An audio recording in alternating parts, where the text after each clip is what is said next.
Last year, the average American driver wasted 38, count them, 38 hours sitting in traffic. I was one of them, and I'm angry about it. Are you living in one of the nation's most congested cities?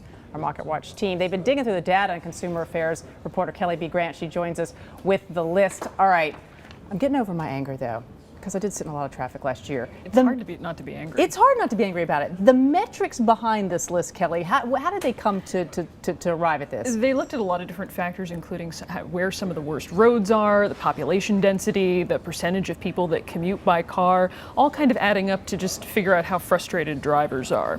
And then they came up with the top. Now you got a top 10 list. Bottom 6 through 10: Boston, Washington, D.C., Seattle, San Jose, Bridgeport. But I want to go straight to the top 5 because that's everybody's waiting for. Of course.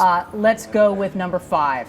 New York. I mean, this is the pain we're feeling. Exactly. I mean, no huge surprise. New York actually, out of all of the cities, had the longest commute when you're talking about, about 35 minutes, and surprisingly, the fewest number of people driving. It's just that our city is that dense, the roads are that bad, and our drivers are that frustrating. And hence the congestion score inching up on a big 20.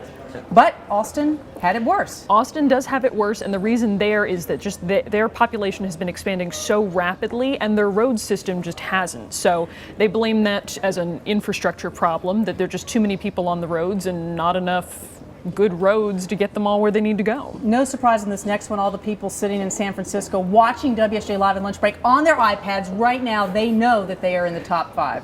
They definitely know it, and the surprising thing with San Francisco is just the sheer number that try to take public transportation. So, it's one of those surprising ones for the city where their feeling is maybe the road shouldn't be quite so congested, right. But sadly you're facing that congestion whether you're on the bus or you're attempting to drive in. Okay, here's the shocker. Number 2 is the shocker to me, because I think about Hawaii and I'm like, oh, I've got a drink with an umbrella in it and I'm feeling really happy and relaxed. They're number 2, congestion 26. They are. It would be better if you could surf to work, but right.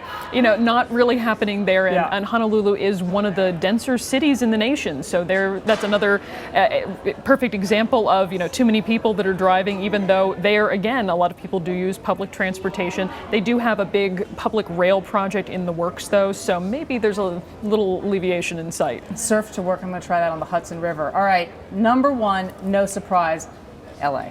LA, yes, they're one of the most congested cities out there, and again, high population there, lots and lots of drivers on the road because it's, kind of fairly common saying, you need to have a car if you're going to live in LA to get pretty much anywhere because the public transportation system is just not up to snuff. Yeah. They also have, when you look at the numbers, some of the, I think it's 4 or 5 of the most congested corridors in the nation. Right. So it's just some really long waits there. This is why they have to have the good weather in LA, because otherwise you could not take the traffic. True. Well, I mean, at least you get tan while you're sitting in your car. Got to get that convertible. All right, Kelli Grant, thanks so much for being with us.